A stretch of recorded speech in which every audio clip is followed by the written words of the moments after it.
समाप्त होने से, बहुत सारी भाषाओं के समाप्त होने से निश्चित रूप से जो उनकी जो संस्कृति है उसका विलोप हो रहा है। उसके जो भाषाएं हैं विलोप होने से उनके भाव, उनके भंगिमाएं, उनके विचार, उनकी परंपराएं वो भी उससे विलुप्त होती है। और इस बात को ध्यान में रखते हुए छत्तीसगढ़ में अभी जैसा कि डॉक्टर प्रेमसाद जी टेकाम ने बताया कि हमारे छत्तीसगढ़ में 16 प्रकार के जो बोली और भाषा है उसमें हम पहली और दूसरी कक्षा के में भी एक पाठ्यक्रम रखे हैं ताकि जो मातृभाषा है, मातृबोली है, उसमें बच्चे सीख सकें। इससे निश्चित रूप से बच्चों को अपने मातृबोली के प्रति प्रेम भी होगा और दूसरा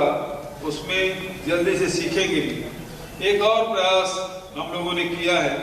अभी बस्तर में जो बादल एक संस्था हमने बनाई है, Bastar art, dance, art and literature, इस प्रकार की संस्थाएं हैं जो बस्तर के जो जनजाति, विभिन्न जनजातियों की जो रहन सहन है, खान पान है, उसके रोजगार है, उसके व्यवसाय है, उसकी भाषा है, उसके नृत्य है, उसको सबको सहेजने, लिपिबद्ध करने और उसको आगे बढ़ाने के लिए एक संस्था हमने खोली है जिसमें वहाँ की जनजाति आके कार्यक्रम भी देते हैं, चित्रकारी भी कर रहे हैं, सीख भी रहे हैं। पुराने हम लोग उस दिन कार्यक्रम किए थे, माटी त्योहार के रूप में उसको मनाया था। नीलेश जी भी उसमें शामिल थे और वहाँ उस प्रकार के नृत्य का वहाँ प्रदर्शन किया जो विलुप्त हो रहा था। तो ऐसे विलुप्त हो रहे नृत्य शैली है, विलुप्त हो रहे जो भाषा है, उसको लिपिबद्ध करने के बाद बस्तर में जाएंगे तो बहुत सारे लोग हल्दी बोलते हैं, बहुत सारे गोड़ी बोलते हैं, कोई मुड़िया मारिया बोलते हैं, लेकिन सब लोग नहीं जानते। मुड़िया होने के बाद ही मुड़िया में नहीं बोल पाते, गोड़ होने के बाद भी गोड़ी में नहीं बोल पाते, हल्दी होने के बाद भी हल्दी नहीं बोल पाते। तो ऐसे में इसको सहेजने, संवारने और संवर्धन करने का आवश्यकता है, जो प्रोफेसर वर्मा जी ने जो बात कही। और सौभाग्य ये है कि छत्तीसगढ़ सरकार ने उस दिशा में काम करना शुरू कर दिया है और ये सौभाग्य की बात है कि इतने वर्षों बाद पहली बार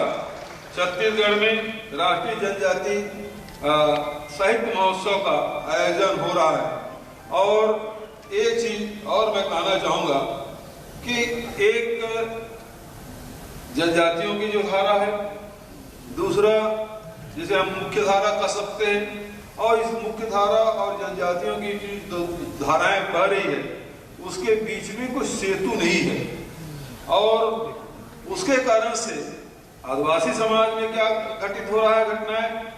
उसके समाज में क्या परिवर्तन हो रहा है, साहित्य के क्षेत्र में, नृत्य के क्षेत्र में, जीवन शैली में क्या परिवर्तन हो रहा है, मुख्य धारा के लोग नहीं जान पा रहे हैं। और मुख्य धारा में जो लोग हैं, जिस दिशा में आगे बढ़ रहे हैं, जनजाति समाज के लोग उससे वंचित हो गए हैं। तो और ये जो आज ये 3 दिवसीय जो कार्यक्रम है, जिसमें साहित्य के भी, जिसमें नृत्य भी और जिसमें चित्रकारी भी, इसका प्रदर्शन होगा। तो ये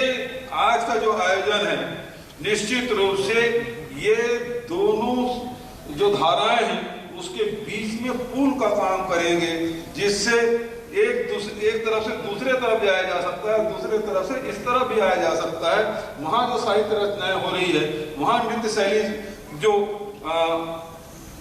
नया सृजित हो रहा है, चित्रकारी जो नया सृजित हो रहा है, उसको इधर के लोग भी समझें, जाने, समझें, और इधर जो परिवर्तन हो रहा है उधर के लोग जाने, समझें। एक पुल का काम ये जो 3 दिवसीय राष्ट्रीय साहित्य महोत्सव हो रहा है वो काम करेगा, ऐसा मैं मानता हूँ। आदरणीय साथियों, बहुत सारी बातें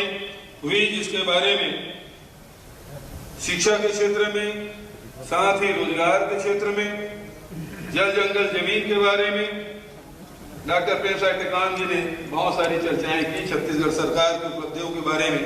आपको जानकारी दी है। मैं बहुत ज्यादा उसमें और वक्त जाया नहीं करना चाहता, लेकिन ये बात कहना चाहूंगा कि छत्तीसगढ़ सरकार प्रतिबद्ध है कि आदिवासियों को उसके अधिकार दिलाने के लिए, चाहे जंगल में हो, चाहे जमीन में हो, चाहे